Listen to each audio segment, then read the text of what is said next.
Hello and welcome to the Business of the Business podcast. I'm your co-host, JP John Paz from the Two-Man Power Trip. Of course, joining me is the financial wrestling genius himself, the co-host extraordinaire, Mr. Lavie Margolin. Lavie, how you doing today, sir? Hey, John, I'm doing well.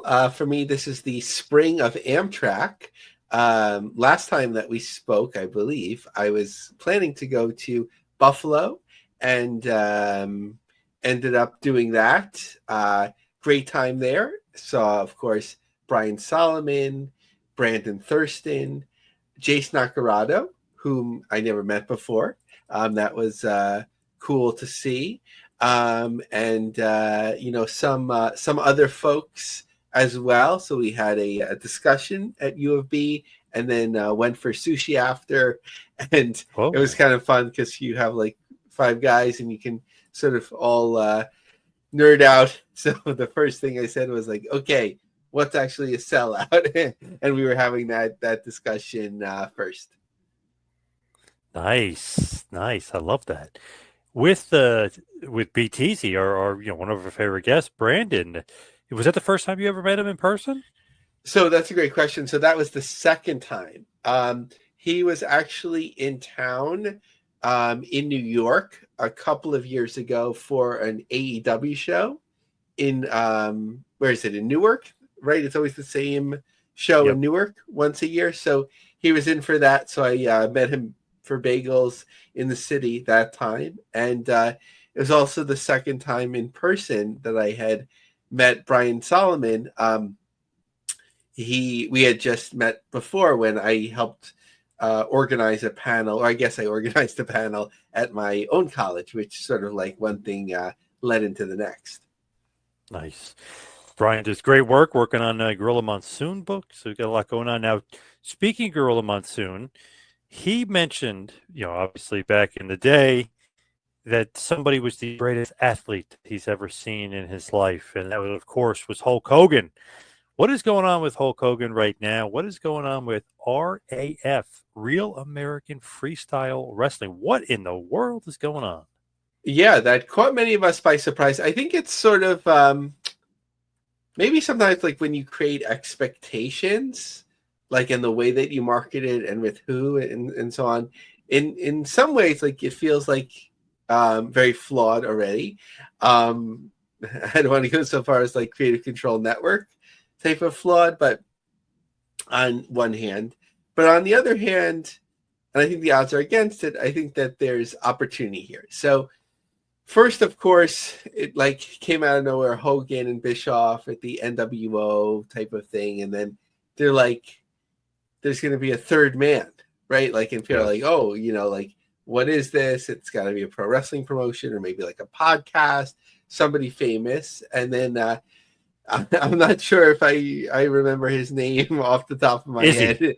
Is he? Yeah. Okay. And then from what I understand, he's very accomplished combat sports, of course, wrestling trainer and so on. It's just like, based on the expectations, people were like, what? And then like, it was still like mysterious. And then suddenly all these like mainstream articles came out, which explained what was going on. So here are some of the more interesting points that I caught up on. So Hogan's Real American Beer serves as the title sponsor. Chad Bronstein is the co-founder and president. Left Lane Capital, which has backed Gerard Beek's Kings League, Shaun White's Snow League, and League One Volleyball, among other things, has added this to its ventures. Cassius is another sponsor. Then there was a Forbes article, which was interesting, that Alfred did the interview, and he's like very focused on like African American representation in wrestling, and of course Hogan has been recorded. I mean, let's say it, if fans are not, like, saying very inappropriate things, basically. And Alfred's so like, oh, like, and I'm not faulting him for it. He's, he has his own perspective. He's calling people out. But did he ask anything in the interview? No. Now, as we know, John, of course, his interviewer is like, that may have been the end of things for the interview. But like when you're sort of standing on like, principle, and you're interviewing someone that's kind of like in the modern day and kind of known for that thing and kind of being canceled for that, like, and you don't ask anything, it's like it's a difficult position to be in. But I don't blame him, because it's interesting, like he couldn't resist asking about AEW, because if you follow Alfred on X, he's always very negative about AEW. But that's all aside. So Alfred asked, like you mentioned, getting paid, because on the business side, it's being funded by Left Lane Capital. So I'd like to know more about what's the business model for Real American Freestyle. Do you guys plan to secure a TV deal, or have you secured any type of broadcast rights? Eric, no TV deals as of yet. We haven't even produced our first show. We just made our announcements. We haven't done anything yet in terms of TV. And look, we know that right now the market for sports rights, TV rights, it's a very healthy market, and we're glad to be in it. But we've got our work to do. I think of at least a lot of this is Chad Bronstein. Our partner is driving a lot of this with Left Lane. So the third man of our show, John, is becoming Grok. So I just asked them, like, what do we know about Real American Freestyle Wrestling so far? So here's what we know, and some of it actually surprised me. Real American Freestyle Wrestling pay-per-view event titled Declaration is scheduled for July 4th, 2025 in Philly. So that surprised me, because we keep hearing about Cleveland being the first show. So we'll see. Declaration is a flagship event, a new unscripted freestyle wrestling league founded by Hogan, Bischoff, and Izzy. The event aims to blend competitive wrestling, as we know. Okay, so we talked about Philly. Notable participants: Kenny Blades, Zahid Valencia, Ben Askren. I think that's the one that we'd most be familiar with. Now, there's been talk about Wyatt Hendrickson, who I think is actually active military. So I don't know, what his commitments are, and if he'd want to be involved. It's like Gable Stevenson. I could totally see that. He doesn't have a lot of options right now. Well, no broadcasting deals. And John, I'm sure you've seen, like, Hogan was like, maybe we'll even sell it to like TKO, that sort of thing. So like being not only a big fan, but an expert in Hulk Hogan, like, what did you make out of this? And did Hulk Hogan being involved make it like more appealing for you? I don't know. Like, freestyle wrestling never really appealed to me, to be honest, which is crazy. Wrestling fan, not really interested in freestyle as much. Sometimes I am. It kind of depends on like the level of the guys. Like, I know Ben Askren, like a guy like that, he interests me, but not really. I don't know. This really didn't pique my interest too much. I could see them looking as like, okay, Real American, branded with Hogan, get the name off the ground, and then sell it to TKO, which they did with Real American Beer. So it kind of makes sense. And TKO now has a boxing organization outside of WWE, outside of UFC. So they have a professional bull riding as well. So that might fit into their, maybe, into their resume there. I know they don't have slap fighting yet, but maybe they could buy slap fighting and then do freestyle wrestling, then do pro wrestling. So it could fit the portfolio for TKO, but I don't know. I don't know if this has as many legs. Like, I don't know if there's as many freestyle wrestling fans out there to really sell it where you can really make some money off this. But we'll see. I mean, I hope so. And I was a little disappointed in the third man, because I thought it was going to be Dennis Rodman. I thought they were going to be doing some sort of NWO like tour or something going on. So I was a little bit let down by Izzy. No offense. I was a little bit let down. No, that's actually a good point. I didn't even have the chance to think about like who the third man might be, but that would make a lot of sense. It's sort of like three people, kind of like in their later years, various prospects. I think Bischoff is working for Conrad, or had been working for Conrad, like in the insurance business, which is, which is fine. Everyone does what they need to do. But in terms of like being viable directly in entertainment, looking for options, I think like, and I don't want to speculate what's in someone's heart, but actually I guess I will. I think for like Bischoff and Hogan, like, I would say we could talk about it as like public figures. Do they really think this is going to work? I don't know. Like, it's an opportunity, and as long as they're doing the best they can with it and getting out there, and they are putting their reputations on the line. So that's one thing. And I think it's like, it's had that sort of thing, but I'm wondering, and I haven't really looked into it, but on the amateur wrestling side, there's not as many, there really aren't options outside of India.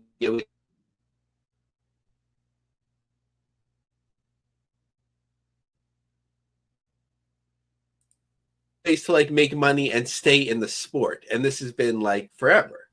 So Yep.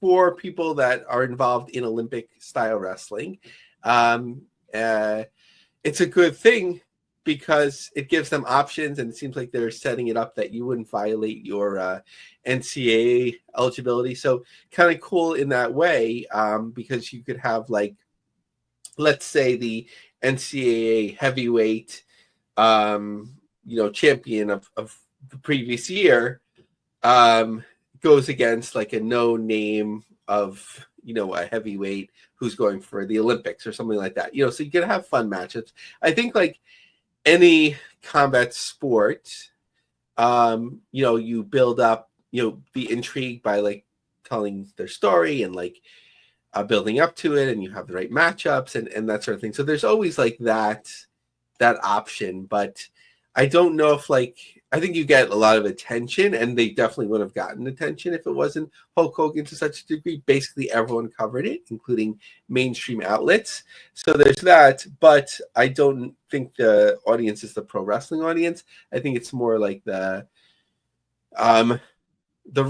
amateur audience isn't so large, but maybe people that are curious and semi into mixed martial arts. So it's hard because there's not necessarily a defined audience. But shockingly, this wasn't the most outlandish idea of the last 2 weeks, and maybe we have two contenders. One I'll categorize in TNA when we get there next, but what is it? What's it called again, John? Slap fighting, or what? How's it branded?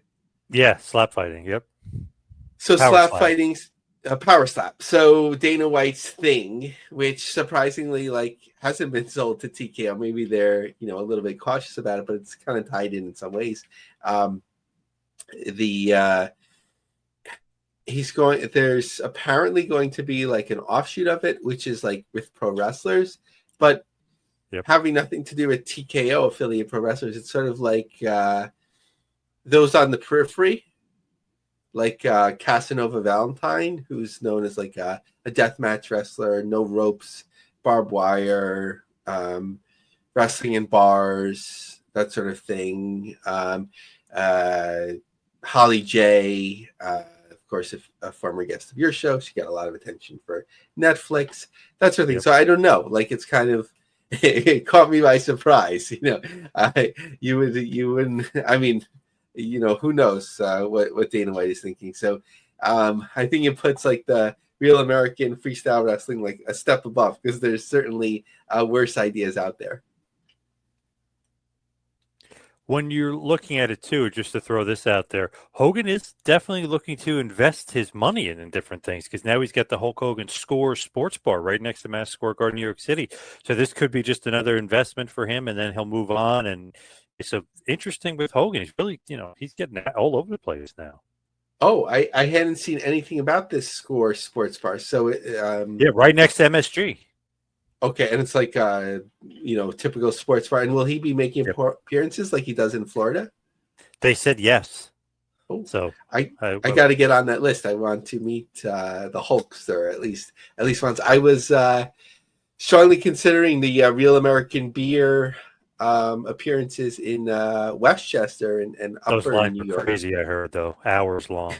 Yeah, wasn't there something where there was shocking headlines where he. I mean, he's in his 70s, right? So how long can he go? But people were disappointed, or there was a kid crying, or whatever it might be. But when he does the national with Ric Flair, right? How much is that? That's $300. It was expensive, yeah, and they had the longest lines. Yeah. So, but I wouldn't mind. The longest I ever waited, and I was in college, so I really had nothing else I needed to do, for The Rock at Virgin Megastore near NYU to sign his book was 7 hours. But I always had fun with it because the other people online were entertaining and often kind of weird. So just fun, just to observe for the period, as long as you don't need the bathroom, I guess. Yes. Sometimes those lines could be absolutely insane. But let's go. Since you mentioned TNA, what is going on with them? What's up with TNA wrestling? So I have extensive notes here, and then right at press time, something caught me by surprise. I don't know if you've just seen this yet. I got the Zone. email. Yeah. Oh, nice. Okay.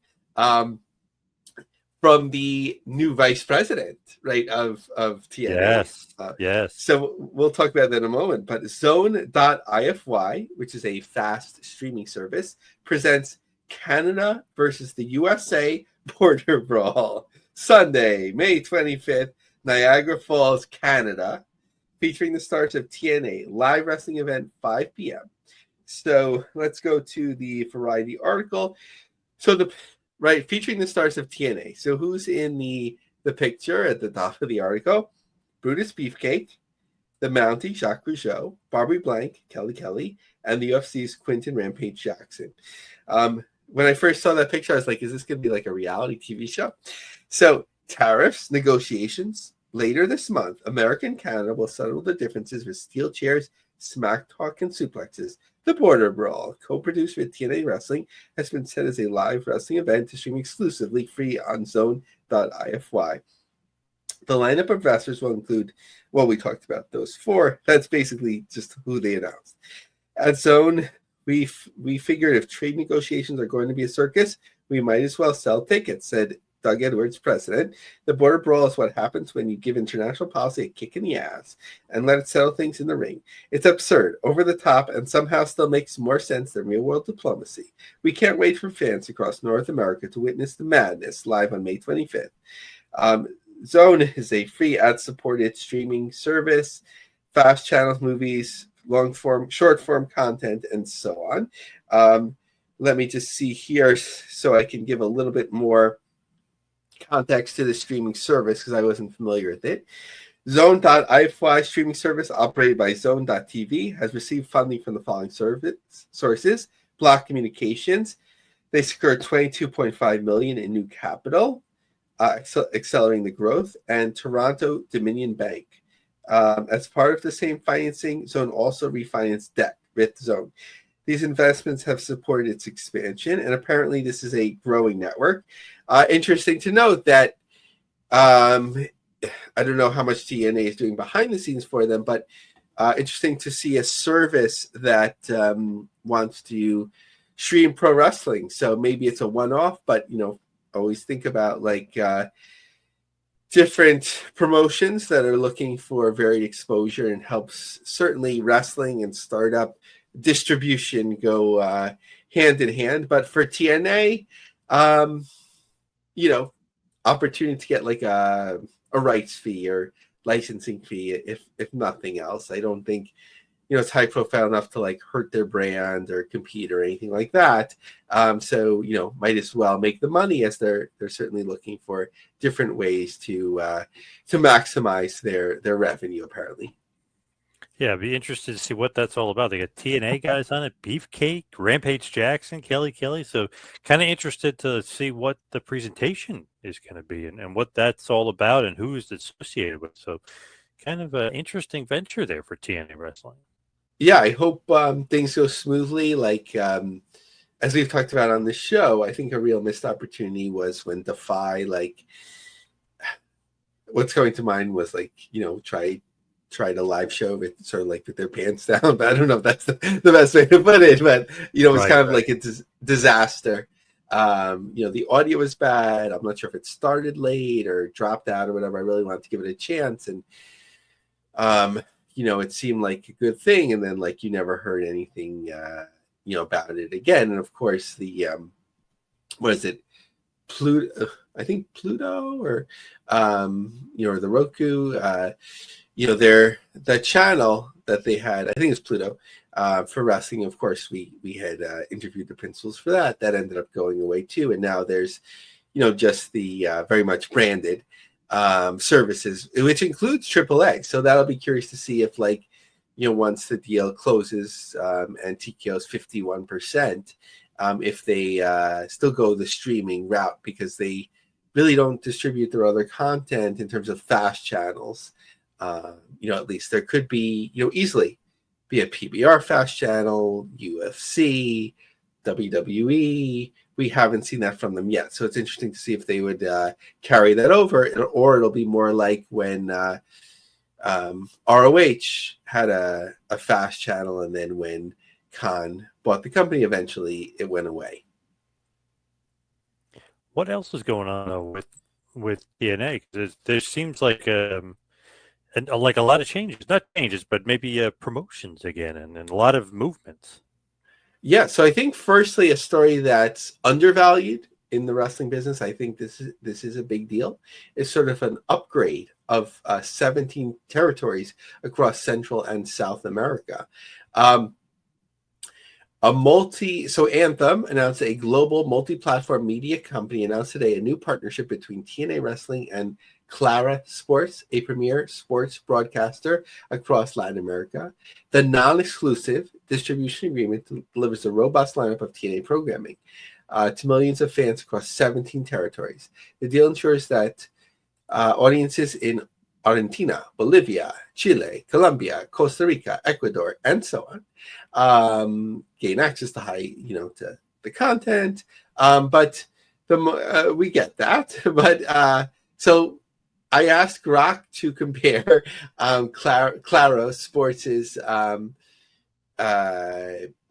exposure and distribution as compared to Pluto TV Latin America, which I believe was the previous service that TNA was utilizing. So Clara Sports deal represents a significant upgrade over Pluto TV Latin America, offering broader platform coverage, potentially greater audience reach, a more prestigious partnership that aligns with TNA's global ambitions. While the Pluto deal provided valuable free access, its streaming-only model was less versatile than Claro's multi-platform approach, which better positions TNA to capture Latin America's diverse wrestling audience.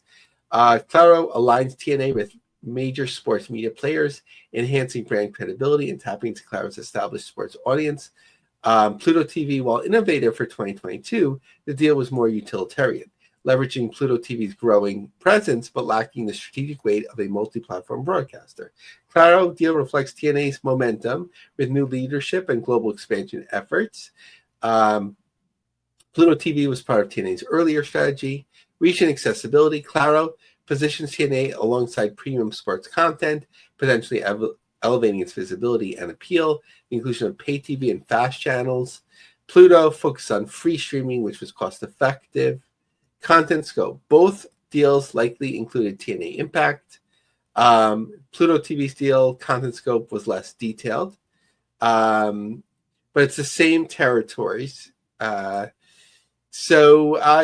see what happens there. But that's a plus. As TNA always promotes, and I joke that they're in 200 countries, even though there are only 195. But some people have told me about different territories and some temporary countries, or what do they call that? Interim, till they figure out if they're countries and so on. So fair enough, but they're out there a lot. But a lot of the ways that they're out there is just through like Triller or the Zone type distribution. So to get deals of the significance is really good. John Alba, touched on the banning of the blades, so less blood or no blood in TNA going forward. Alba said that there are multiple sources that there'd be up to 5 platforms the company was talking with, including streaming options for greater distribution. To me, actually, I take that as something dim, meaning that if there was something really strong, you wouldn't be talking about talking to 5 companies and getting the word out about that. It would be more closer to choosing between 2 deals or whatever. Like, it just might be the word getting out at different times. Obviously, it's good to have a lot of suitors or people to speak with, but a volume game for distribution just like doesn't translate to something that's as significant for me, but we'll see. Now, when we talked about all of the transitions in staff, John, a lot of what we were talking about was like the loss of institutional knowledge. So Carlos Silva smartly promoted those who've been with the company forever, who may not have had a broad overview of all the different areas, but they have that institutional knowledge, and they're putting them in a bigger position. So Ross Foreman, of course, well known for the PR side, and then Eric, who I think is on the production side as well. So Carlos Silva has been a lot more active on X now that he's settled into the job. The show in Irvine, California, looks like it did relatively well, lower than some of those like big numbers, but in terms of what it was, we didn't get any specific numbers. TNA will also be involved in Triple Mania Regia. Apologies for the mispronunciations, but that's of course one of the Triple Manias that also will include some WWE talent now. Anthem has finally, I guess, as we saw it, they had to sort of shake out their executive team, but they finally updated the websites. Of course, Len Asper, Carlos Silva, Neural Merchant, who was at those shows in what was it, Qatar, who was talking about the relationship. Michelle Hall, who's in HR, we haven't heard her be involved. Anthony Siccioni, who used to be overseeing TNA for a time. He's now running the Anthem Canada. And then there's a president of entertainment, Anthony Shuan, which I don't think it's related, and Carol McDaniel.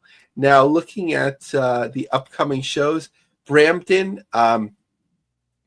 again, I'm not sure how far Brampton, Ontario is from Toronto proper, but that should be an interesting comparison. The Maple Leaf Pro, which we'll talk about a little bit later, is running, the old Maple Leaf Garden, which is, of course, just a very, not very small, but a couple thousand people, the Manatee Center, which Ring of Honor had run multiple times, and collaborating with New Japan had run it too. But in Brampton, the hundreds of reserve tickets have been sold out. Just GA is available.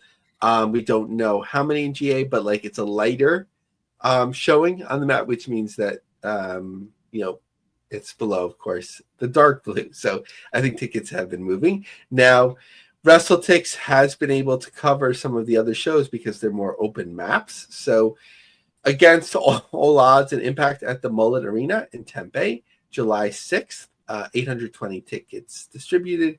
Current setup, just over 2,200. And then the following day, 655 tickets in Moonshine Township, PA, which is, I think, outside Pittsburgh or in that general market. On June 20th, 758 tickets distributed of just under 2,500 set up. And the following day, 810 tickets. Of course, Slammiversary, which we've been covering very closely for a long time. 73 days to go as of this recording, or as of WrestleTix capture of this. 2,765 tickets, moving 76 in the last 7 days. So that's actually a little bit more than normal. As they hopefully put attention on this, that will maybe continue to increase the trajectory. I think they would hope so. Bound for Glory, we don't know where it will be, but we do have a date, October 12th. And there was some speculation that it'll be in Lowell, the Tsongas Center. I think, we're always talking about like Right Fit or whatever. I think like, was that like a C type of building? Depending on how you define it. I think they should go like a little bit bigger and more ambitious for that. Not Belmont Park Slammiversary ambitious, but maybe a little bit bigger. But, sometimes it's hard to align all these things. What about GCW, the world on GCW? What's going on with our buddies over at Game Changer? Yes. So, what's interesting is sometimes they put out like full graphics and includes things they haven't even like promoted yet.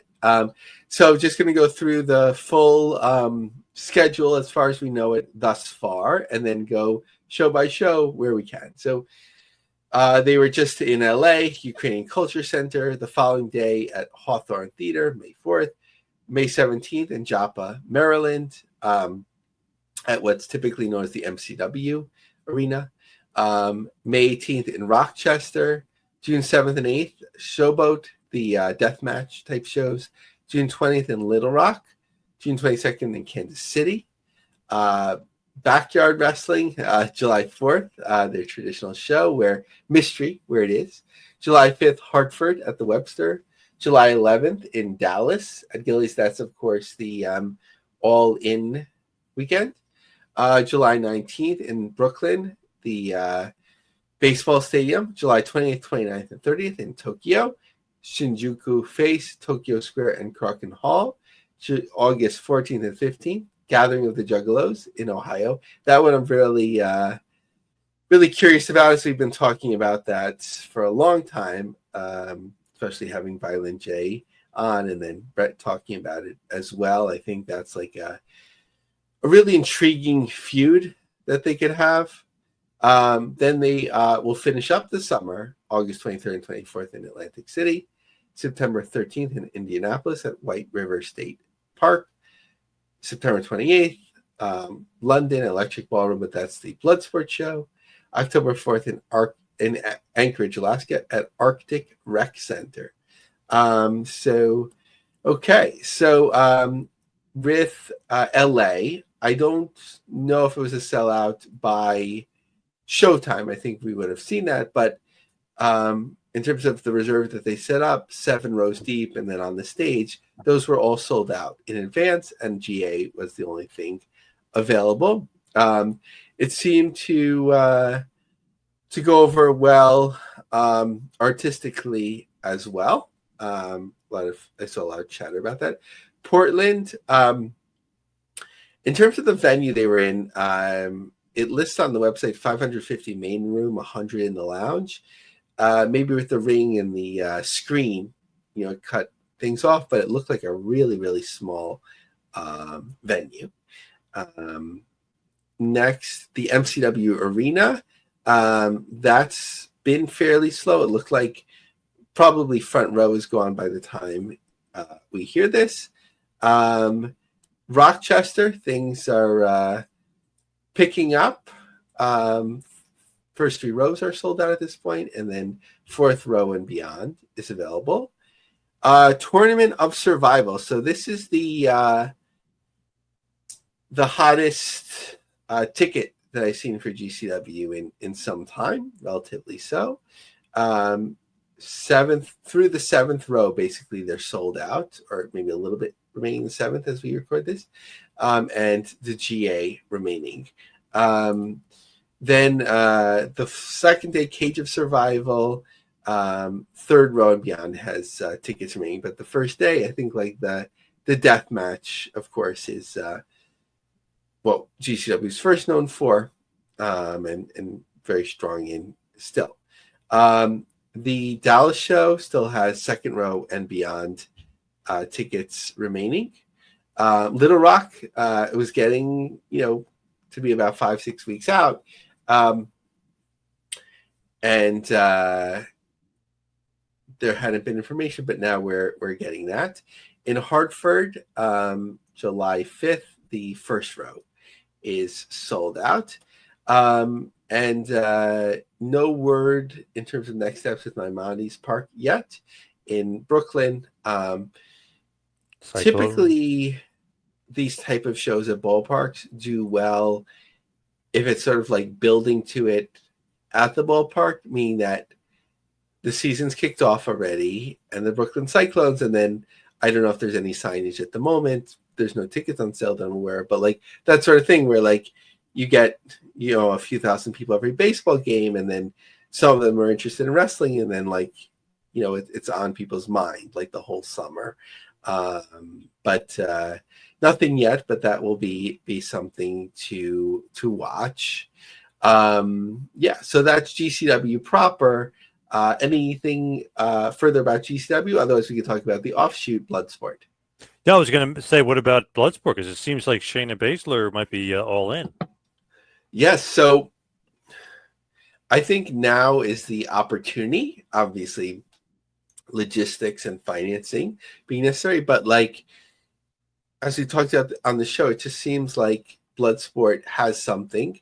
I'm not sure, like as they expand, like how do they keep the name Bloodsport? It's like the movie, not trademarked or copyrighted, whatever we called anymore. And the logo sort of like is right. It's red, right? I mean, which isn't too Yes. surprising, but Yeah, like no, but familiar. Yes. Yep. yeah. So not to cause any trouble, but like I've always been curious about this, so that might like be something to consider before they go all out. But the heart and soul in terms of like current performers has been Shayna Baszler. And of course, there's talk about like, you know, we're not going to have a belt because Josh Barnett, of course, because, you know, we don't have people under contract and whatever. But like, clearly, Shayna Baszler is very loyal to Josh Barnett. She made a lot of effort to be involved even when she didn't need to be. So like, if you're going to have a belt, I think like that would be a smart person to have it on because you can always trust her and so on. I don't know if they do like intergender matches or it's always like separated. So if she'd only be the women's champion or if she could be the champion of champions overall. But now's the opportunity that she's on the market, maybe like thinking about something like expanding to once a month or 18 times a year, something like that. Maybe even pitching Vice, which I think would be a great fit. I mean, some things aren't doing so well there, like we talked about, like the arena football revival is only getting 5,000 to 10,000 people on Friday nights, but you know, there's you know, opportunity there in terms of the wrestling side of things. What about New Japan Pro Wrestling? I feel like the resurgence isn't as it as it was last year, but maybe with Gallows and Anderson being added last minute to the show, maybe they're going to drum up some business because I know the Young Bucks are on the show as well. Yeah, I was thinking the same thing with the Good Brothers. You know, they're like so tight in and wrestling that people enjoy. Like, it tends to be that with New Japan, like right before Showtime, like a lot of tickets move. Now, I don't know if they're taking tickets off the board or they're being distributed a certain way, or it's just people are like, okay, I'm ready to buy tickets now. But they increased 485 tickets since in the last 7 days. As we're recording this, the show is just a few days out, so sometimes you'll see that. So you'll probably see another large bump. So 1,000, according to WrestleTix, 1,973 tickets moved. So you'll probably see them comfortably over 2,000. Maybe they'll even get to 2,500. It's that constant question of like what makes sense, you know, for them in the U.S. And as we've talked about, of course, like the West Coast, you know, is more viable. Obviously, much closer, still pretty far to Japan, but closer. So I don't know. Like it's always curious to me, like how does this make sense? So I asked Brock Yes. to give me the numbers for like the top shows that haven't been co-branded. So no AEW Forbidden Door, no Ring of Honor, that sort of thing, for New Japan in the US. So just to get a sense of like where we've been. And according to them, and I'm curious like if did miss something, that Windy City Ride 2024 did 6,200 tickets in Chicago. The G1 special in San Francisco 2018. I remember going over to my parents' house just to see, which wasn't too far. It was like 3 miles down the road, but like I went over there specifically because I knew they had Access TV. And that was like back in the day, right? Like it's just so different with of course AEW now. That was 6,000 to 6,500. Strong Style Evolved in 2018, 4,500 to 5,000. Fighting Spirit Unleashed 2018, 4,000 to 4,500. Windy City Ride 2025. So as we talked about, 45 4,520. Windy City Ride 2022, 2,200. That was at the Odeum. Long Beach 2017, 2,000 to 2,500.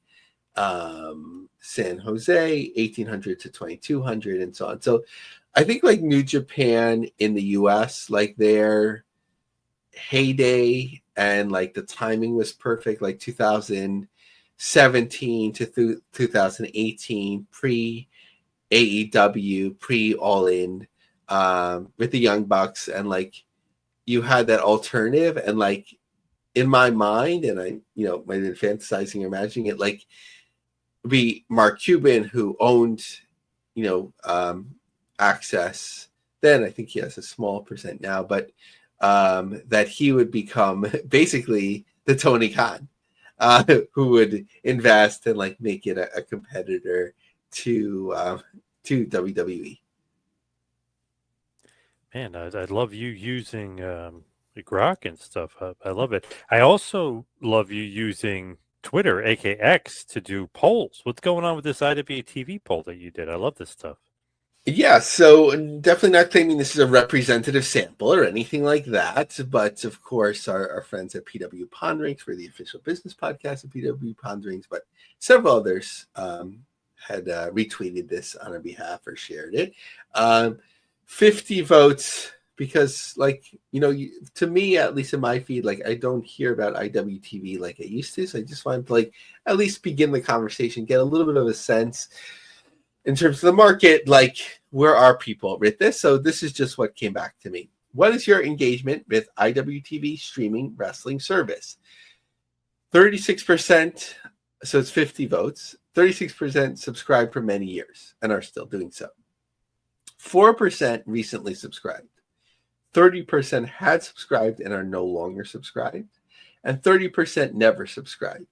So you can see here, like based on the people that answered, and we're seeing the poll, it's like certainly way overrepresented in terms of like the general, even like niche wrestling population, who would have considered IWTV and so on. But according to this, not too many people have recently subscribed, but they have that legacy business where a lot of services do, where people like, they just keep subscribing because that's what they've always done. So not saying again that this is where they are as a company, but just wanted to start the conversation and just curious, about how they're doing. And I think, as we know, Beyond Wrestling is really like their key anchor right now with the Wrestling Open. I think there's twice a week, like a live show that they have two separate venues. And that like anchors their content, or like gives it a reason for people to come back consistently.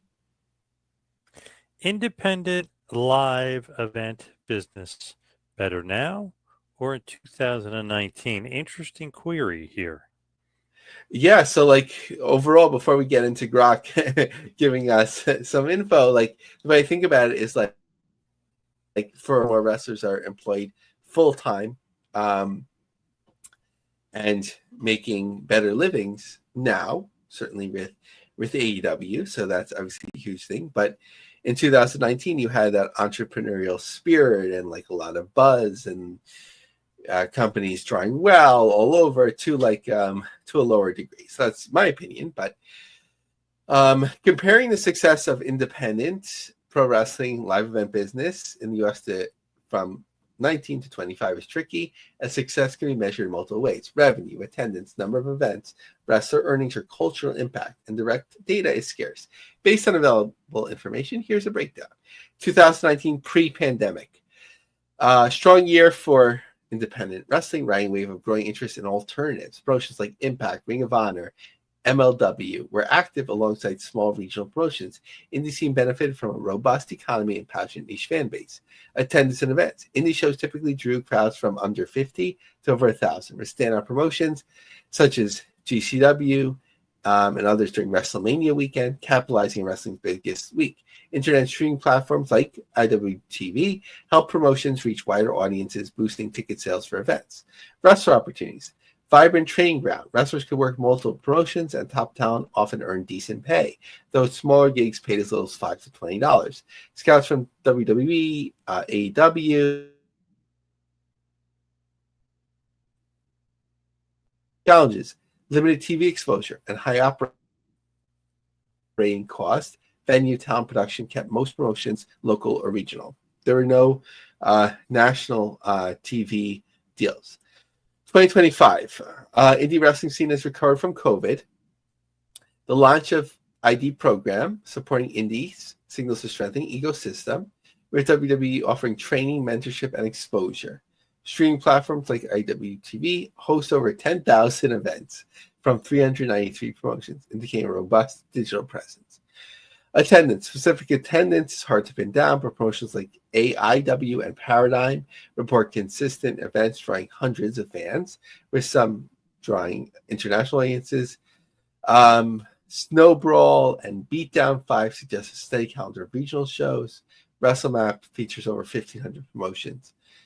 ID program has created new pathways, but challenges indie promotions face high cost and limited mainstream exposure. Key differences and trends. So 2019 benefited from pre-pandemic economy with higher disposable income. In 2025, inflation, economic uncertainty. Expansion of streaming. Platforms like WrestleMap have made it easier for promotions to market events in 2025 compared to 2019. ID program is a game changer, potentially funding more talent and resources. AW's emergence in 2019 disrupted the indie landscape. Conclusion: the independent wrestling live event business in the U.S. was likely more successful in 19, primarily due to a strong economy, fewer operational constraints, and peak fan engagement. 2025 shows resilience with digital growth and WWE's indie investment. 2019 likely edges out with a strong fan enthusiasm, bustling event calendar, and fewer external disruptions. 2025, current scene benefits from digital tools, developmental support, and a recovering industry. What do you think, John? 2019 or 2025? I don't know. By that, I kind of got to go by maybe 2019 in certain way, but probably barely 2019. Yeah, it's just different. Like 2019 was like emerging promotions that stood alone and different brands and so on. Whereas 2025, like you don't have as many it's just different. But I think 2019 was just more exciting and more compelling to seek out those brands. Whereas now, like you're getting it in so many different ways, and AEW is just like sort of satisfying. I know I feel, but because people have been more negative on it, also they may be seeking out more alternatives now. What's going on with House of Glory? Seems like they're running maybe more, or it just seems like they're running more. What's going on with that? Just briefly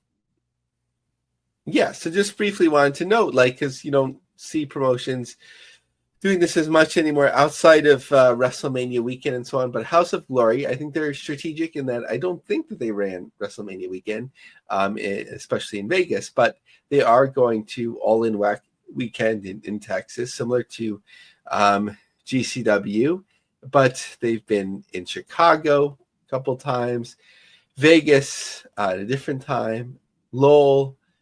They've worked with Mercedes Moné. Mike Santana is there, has been a champion there. Zila Fatu. They're booking Matt Riddle. So I think there's if there's super indies and buzzworthy promotions anymore, I think that they're it. I think there's been a little change in the temperature, in that they've always booked talent, but the way they did so, it didn't create a buzz. And now it seems like they have that formula a little bit more. Now my favorite topic of all time, here and there. So this was an interesting story to start with. Absolute Sports, the parent company of sports news website Sportskeeda. I never understood that name. I know it's a popular website. Sportskeeda? I'm not sure where I'm cutting it off, or if you're supposed to say it together fast or whatever. And a subsidiary of Nazareth Technologies is set to acquire 2 pro wrestling media properties, TJR Wrestling and ITR Wrestling. I'm not too familiar with either. I think they're more like, in my opinion, it seems more like clickbaity, but sometimes that works. In a $1.25 million cash deal, the move was part of Absolute's efforts to strengthen its position in the combat sports media segment, particularly in the U.S. The company said the acquisition would also enhance opportunities for fan engagement and digital advertising. These websites launched in 2019 and 2020, respectively, and have built dedicated communities focused on pro wrestling content. Combined, they draw 1.7 monthly active users and generate 4.6 million monthly page views, primarily from North America. The 2 sites reported 722,000 revenue in 2024. So that's actually interesting. At first, when I saw 1.25 million, I was like, oh, that's a lot of money. But if they're generating 722,000, that actually might be like, having been a Shark Tank watcher for many years, like, when you're figuring out multiples of revenue and what's it worth, that's actually not, they're getting a pretty good deal. This acquisition aligns perfectly with our vision to be the leading go-to destination for wrestling content worldwide. It also reinforces Absolute's dedication to expanding its footprint and so on. So on to the next thing. We talked about Maple Leaf Pro. I love it in Canada's Ticketmaster. They often show like the capacity for a venue, which is cool. 2,320 for the Manatee Event Center. Not sure like how many tickets they'd opened up and whatever, but there just seems to be a cluster at the top of the venue and a little bit of seats here and there, but mostly everything else is gone. And they've had billboards around Toronto and so on. So that's something really to watch for, especially Scott D'Amore promoted event. So next, and I'm surprised GCW never capitalized on this, that in a throwback to Road Wild, BCW is going to Sturgis. Over 25 years after WCW hosted its final Road Wild event, pro wrestling will be a part of Sturgis Motorcycle Rally. Below Zero Wrestling is partnering with the world-famous Iron Horse Saloon to promote Road Rage on August 8th, 2025. So just like we saw the Mall of America become a regular venue in Minnesota and a throwback to WCW here, we see some more, I wouldn't say IP, but, a connection to the past in a unique event. Now, OVW is, starting to invest in staff. I saw one person on LinkedIn, I believe, tweeting about like their chief content officer, I think was the title, but they just promoted a new job for a full-time operations manager. Let's see here. So supporting developing the objectives set by the board of directors, supporting production and commercial team with logistical challenges, overseeing retail, merchandise, ticketing, and general day-to-day operations. And I'm actually going to be talking on a panel soon. Again. Again, about careers in pro wrestling and get some people from the business on that. So I'm going to keep this in mind because what I was going to say was WWE and AEW have the full-time jobs, but it's kind of few and far between outside of this. Now, in this application, I'm going to hold on to it, John, is Rob Edwards, the CEO of OVW Wrestling. He has his email on the description. So similarly to previous part owner and basically the face of OVW's ownership for a couple of years, Matt Jones, coming on the show twice, I think we should reach out to Rob at some point to talk about the next iteration of OVW. What else? Mid-Atlantic, I think Mid-Atlantic, MATW, Mid-Atlantic Territorial Wrestling, which I think they run like fairly frequently. They talk about once like their schedule, which was unique and interesting. But they're going to be on Right Now Television, which is a longtime supporter of the independent wrestling scene. I think maybe a few years ago, their content person was a worker. But good for them for getting out there more, like I've talked about before. Sometimes people disparage these type of opportunities, but as somebody that's helped distribute a little bit of wrestling, it's hard to get it out there. So that's a good thing for them, of course.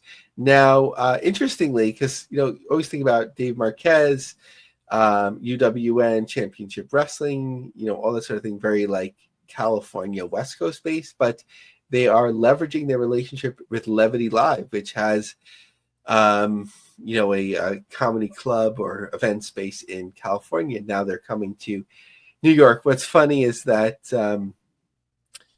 they often say, like, in some of the materials, they're like uniting the 5 boroughs, but this show is actually taking place in West Nyack, New York, which if you have a car and you're sort of where I am, it's a pleasant 40-minute drive upstate, kind of along the Palisades, just over the river from New Jersey.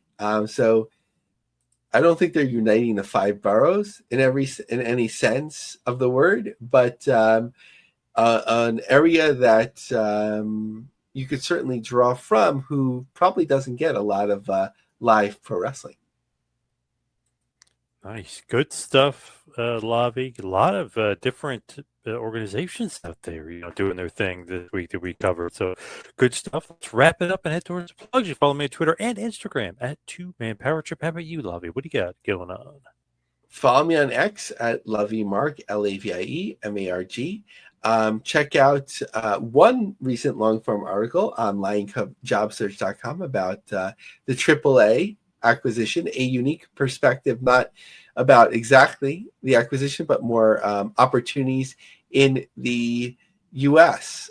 For maximizing the brand. Also on the website are a number of evergreen book reviews. I was just reviewing a couple of them that I wrote today, wrote in the past. And of course, the Wrestling Estate has my article on the 10K attendees to the collective. We are the official business podcast of PW Pondering, and we are distributed by the Creative Control Network. All right. Thank you, Lavie. Thank you, everybody out there, for listening. See you right back here next time for a little business of the business. See you next week, folks.